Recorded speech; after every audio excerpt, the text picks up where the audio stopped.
আল্লাহ বললেন, পয়গম্বর, আপনার উম্মত যদি একটা ওয়াদা করতে পারে তাহলে আমি নিরাপত্তা দিতে পারি।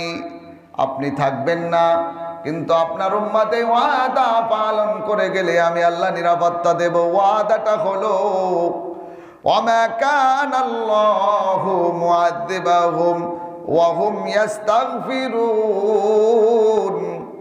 নিরাপত্তা দেব, আপনার উম্মত যদি তওবা করতে থাকে, যেই জাতি গুনাহ করে তওবা করবে আর যেই জাতি সব সময় ইস্তেগফার করতে থাকে, আমি আল্লাহ ওই জাতির প্রতি কখনো ধ্বংস কিংবা গজব চাপায়া দিব না। সুবহানাল্লাহ বলেন। তাইলে আমরা একটা কাজ করলে আল্লাহ কি দিবে না? ধ্বংস করবে না। সেটা হলো কি বলেন? আস্তাগফিরুল্লাহ। জোরে বলেন আস্তাগফিরুল্লাহ। আবার বলেন আস্তাগফিরুল্লাহ। আবার বলেন আস্তাগফিরুল্লাহ। আল্লাহুম্মা মাগফিরাতুকা মিন যুনুবি ওয়া রাহমাতুকা আরজা ইনদি মিন আমালি। হায় আল্লাহ, আমার গুনাহ থেকে আপনার ক্ষমা অনেক ব্যাপক।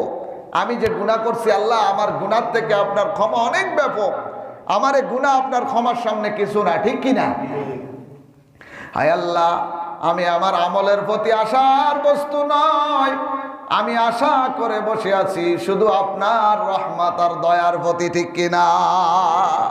আল্লাহ যদি কারো প্রতি দয়া করে আর রহম করে তাইলে তার মাপ পাওয়ার আশা আছে, তাই ছাড়া আমল দিয়ে মাপ পাওয়ার আশা করে লাভ নাই।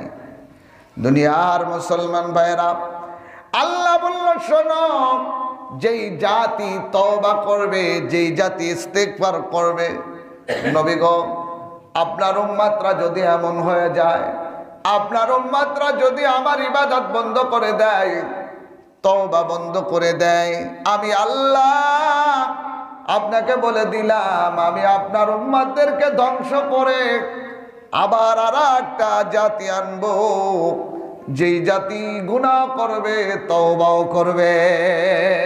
সুবহানাল্লাহ বলেন। ওয়ারাজুলুন যাকারাল্লাহু খালিয়ান ফাফাদাত আইনাহু। আল্লাহর কাছে ওই মুমিন, ওই চোখ বেশি প্রিয় যেই মুমিন গুনার কথা স্বীকার করে আল্লাহর কাছে কান্না করে, যেই মুমিন কবরের কথা স্বীকার করে চিন্তা করে কান্না করে, যেই মুমিন তার নিজের দুই হাত তীর দিকে তাকায় আর দেখে এই দুইটা হাত দিয়ে কত মানুষ আমার হাতের কাফন পরে চলে গেল, কত মানুষের খাটলা আমি নিজে হাতে ধরে ধরে কবর পর্যন্ত নিয়ে গেলাম, এই কথা চিন্তা করে আর চিন্তা করে দুনিয়া তো কিছু না, এই দুনিয়া তো চিরকাল বসবাস করার জায়গা না, মিছে মায়ার একটি দুনিয়ায় কেন এত মিছে আশা নিয়ে পড়ে আছি। এই চিন্তা করে বান্দা যখন চিন্তা করে, আহারে গুনাহ করে ফেললাম, কবরে তো কেউ যাবে না, কবরে তো জাহান্নামের আগুন জ্বালা দিবা,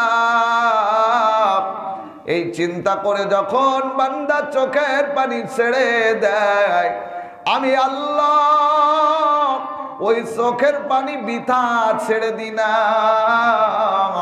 তোমরা হয়তো দেখো দুনিয়াতে আমার বান্দা চোখের পানি মুছে ফেলে দেয়, কিন্তু আমি আল্লাহর রহমতের ফেরেশতা দ্বারা আমি ওই পানিটুকু সংগ্রহ করে আমি আল্লাহ কিয়ামতের ময়দানে তোমার দিকে যখন জাহান্নাম দৌড়ায় আসবে, ওই চোখের পানি ছিটায়া দিয়া আমি জাহান্নাম দূর করে দেব।